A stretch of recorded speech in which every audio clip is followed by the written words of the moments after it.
What's up, dudes? Kelso here. In today's video, we're going to be seeing who did AMA's Supercross Round 3 Anaheim 2 better in MX bikes between FSX, PCK, and ARL. We're going to be going through my own constructive criticism and opinion on who made the most realistic IRL feeling inside these tracks.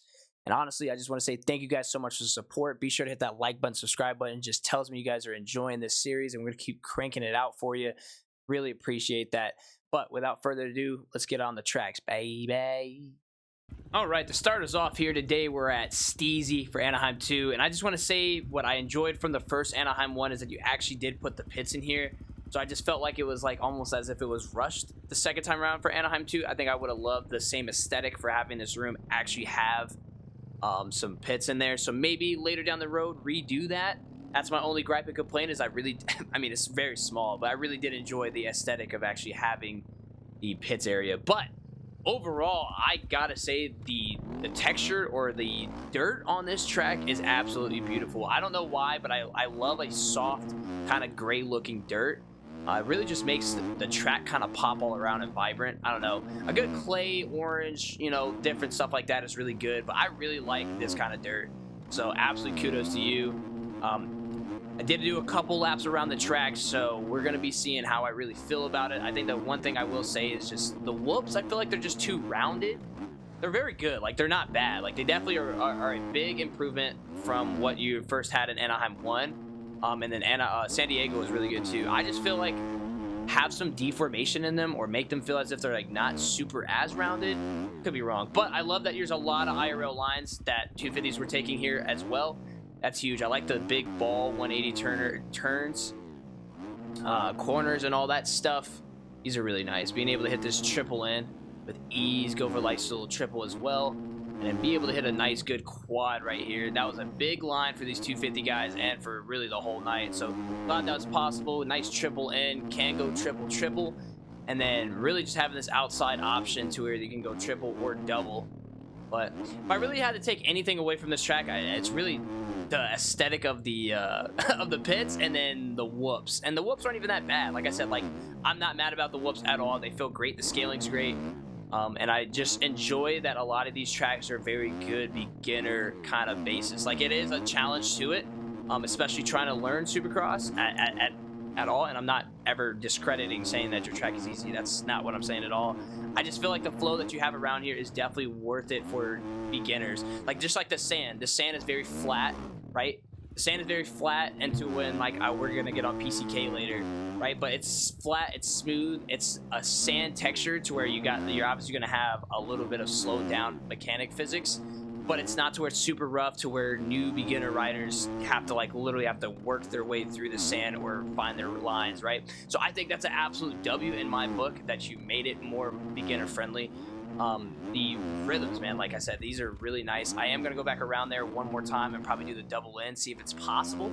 Go double here. Now I do see that being able to double in, you have to go like double all the way through, which is fine because that's what they were doing in IRL as well. They were going double all the way through, and I think there was like one small triple in there somewhere, but that was ideal. But I love how spaced out the track is as well. It gives a lot of beginner riders a lot of room to work with, carry their speed. I think it's the biggest thing for beginner riders. A lot of people are like, yo, how are you getting so good at carrying speed or cornering? Well, I think Steezy's definitely got that down pack for being able to help you guys to that goal. Being able to come here for the full outside round, the corner, keep up your momentum, and then get right back on it. So kudos to you for that as well. I'm gonna try this outside line, but yeah, as you can see, there's not really any rough in here or different like kind of crazy lines. Love the table over as well. That's perfect. And then you really can take this outside line as well, go triple in, and then I believe you can go triple again. Maybe not. I don't know. Maybe you can go triple again and single out. But at least the alternate lines are there, which is always the hugest thing for me. So kudos to that. Let me just go ahead and rock it nice and tight here. Let's go double in and then see if we can go triple. That's one thing that's a little too hard. Maybe it's my gearing, I don't know, but maybe that's one thing that probably could have been fixed up on is the alternate line in the big rhythm section. I feel like a 450 is going to be able to get it down packed, but I think you definitely did focus on the triple in a little bit better. But yeah, I don't think that's possible at all. Maybe it's just because the berms or these These rollers right here are just way too big. Maybe you can't get over the pop on them, so maybe look into adjusting, getting them a little bit lower. If I had to take a guess and I had to do this, if we had to think about scaling situations, right? I know this is like really weird, but if I, whoops, you go about right here, and if you really want to take a look at this and go into depth, I think what I enjoy the most is that you really do have the scaling at a good spot to where like it doesn't surpass. I mean, he's not completely standing up straight, but it doesn't really surpass his shoulder blades, which I like, right? Usually you see a lot of people when they're starting out Supercross, dude, these jumps are literally to the top of the head. So I think your scaling's perfectly there, you know? Maybe if it was a drop down, maybe chest height or a little bit behind under the shoulder blades. I mean, this is like it's like a bigger one than this one. So maybe that's the way you have it because of the double in, right? So maybe if I go here, line up, what I was talking about is already secured, and then whatever I was just saying, you guys are like literally figuring out what I'm trying to put down right now. But if you go right here and I stand straight up, it's actually right at the right spot. So as you can see, it's chest high. That's perfect, right? That's a good spot. So right now I've already told myself like of what I saw from here to here. Maybe there was just something I didn't see, but maybe this one could have been popped up a little bit higher, and that would have probably got you the pop to get to that triple. But I get where you were coming from to be able to get you the rhythm for triple, and then why these were too caked up, you know? So maybe if this one is a little bit higher, it would have been able to get you a pop to the triple. So maybe that's where the problem is. But without beating a dead horse, sorry, just trying to show you guys something from a different perspective from what I've seen from people like trying to create Supercross tracks. But let's go ahead and head over to PCK. Just a quick disclaimer from Steezy's. I just want to say that line for the double in is possible on a 450, just not able to do it on a 250, just the way that the face jumps are rounded off or the way they are built up, which I will cover here for PCKs, and maybe they can correlate, or maybe Steezy can see something that he wasn't seeing before. Not saying he needs to fix a whole bunch, I'm just, you know, being that guy. But as always, Anaheim 2 for PCK, spawning on the outside, pretty W, a lot of good aesthetics out there. Just can't ride on that terrain pretty hard because it will wear down the tire. But PCK is back with the pre-made ruts, which I really do enjoy. Just I feel like it allows racing. Like I get that like a lot of people are like, oh, well, you can't block pass or this and that. Like I get it. Like yes, you can block pass and stuff like that. But I really do enjoy that. I don't know, like you can make alternate lines in a racing situation to where like if I'm taking the outside, you can go for the inside, and we have two different lines going and see which one is faster, or race lines. I don't know. In my personal opinion, I know a lot of people are like, oh, pre-made ruts don't allow you to block pass, get good racing, and I'm like, I don't know. I beg to differ, man. I feel like it's a little bit better racing just because of the net code in this video game, and also seeing that if I went inside here and you went outside, who's going to be able to make this triple right here go side by side, just like Deegan and Beaumare, you know? I don't know. But let's see if we can hit this triple in with ease. Absolutely. I don't know. Just my thing. Either you follow the leader until you can make the pass, or you're right up on them, and then I think there'd be more than enough room for you to hit a block pass here, but I could be wrong. But let's go triple in. I mean, double into a triple, so that line is possible. That wasn't able to be done on Steezy's. But I really like the deformation on top of the face jumps as well. You guys can see that they like change from track to track, right? Or I guess from face jump to face jump, like where it could be more, you know, wore down to where like more of the line is, or like where the line is being used more. And also in the whoops, you can see that like some spots are a little bit higher than others. It doesn't make it like super hard to get through, but it doesn't make it super easy, so you still have to figure out how to make it through. Sand section as well, you can see through Steezy's to where it was very flat, nothing too crazy of a deformation, but then there you can see the inside was definitely lifted up. You can't hit this triple in. I don't even think it was an option inside of IRL racing, so there's no such thing as like that. That was the main line right there, though, going over the table and then tripling out. And then see if we can hit the inside here and actually be able to go for a double to a triple, which we are probably going to be able to. So I don't want to break a broken record in or anything like that. It's just, it's awesome when alternate lines are possible over and over and over again. You can go triple. I don't know why I went from the inside, didn't have enough speed, but you can go triple here as well. Pretty sure triple into here as well if I went to the outside, but we all see the track. I think it's an absolute W. Perfect. Things I really want to touch up on is these face jumps. I really want to explain this a little bit more with Steezy, and for you guys to really see where I'm coming from and like what it makes sense. So if you come here and line yourself up right next to it. I think it's a perfect one, or maybe back here. I don't know. Maybe this one. But you can see if you're kind of like sat down correctly about right there, pause it, you can see where the berm starts and where it doesn't exceed.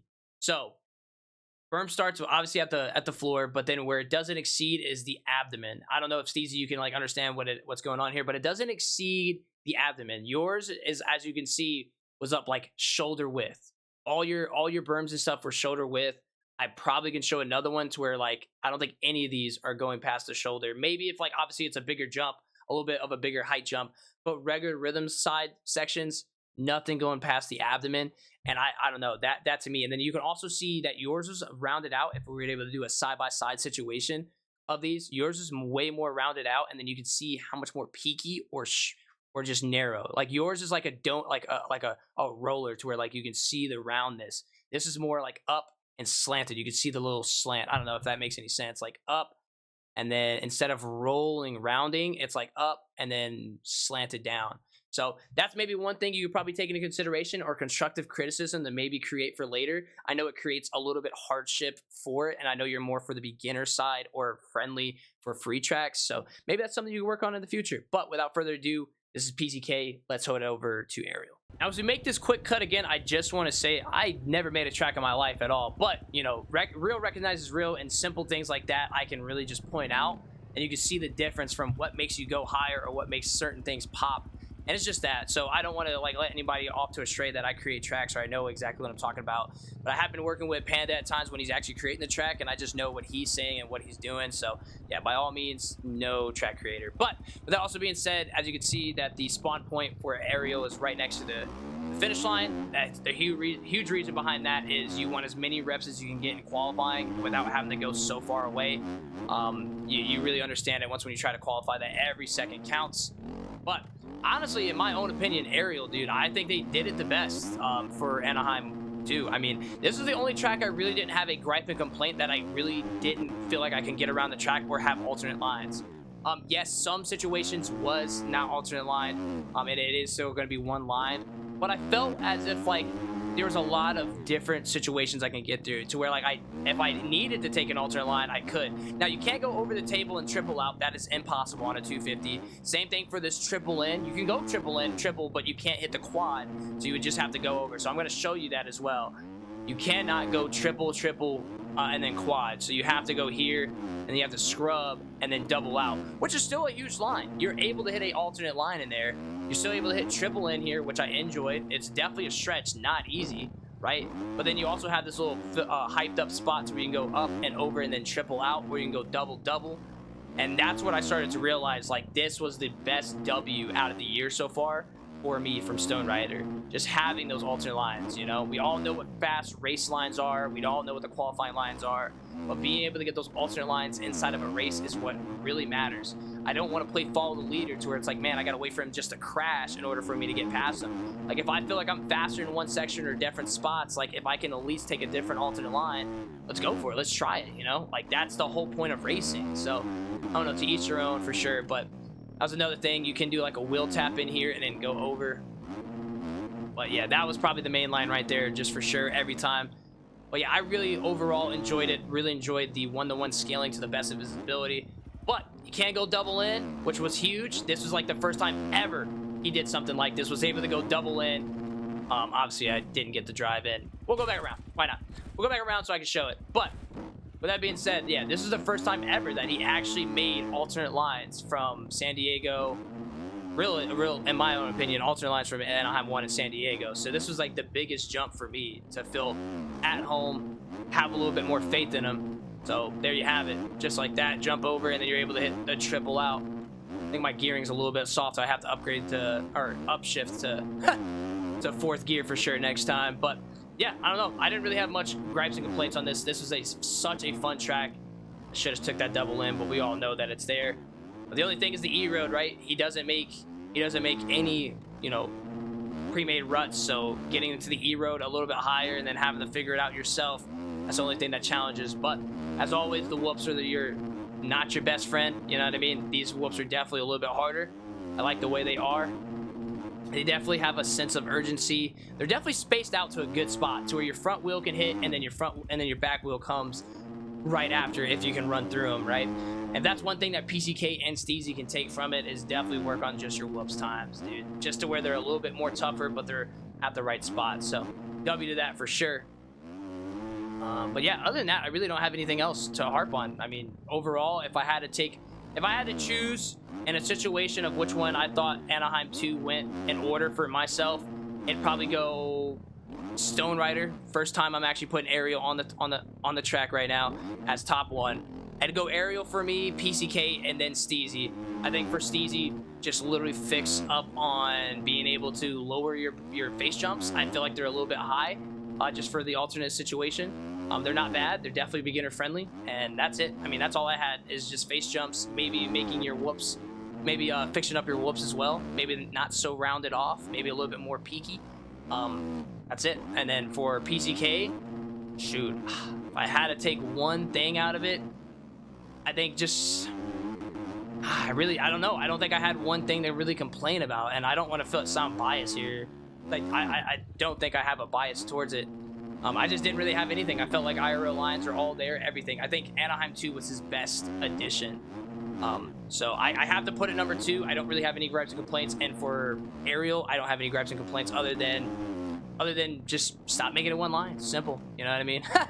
But granted, you know, he only had a little bit of time to create this. He did create this before even the actual racing was, so you have to give it to him. He does it every week like that, so we just have to throw him a bone at least. But thank you guys for clicking on the video. Thank you for hearing me rant, constructive criticism. Let me know what you think down in the comment section. What was your favorite track and all that jazz? But other than that, it's your boy Kelso, and I'll catch you guys in the next one.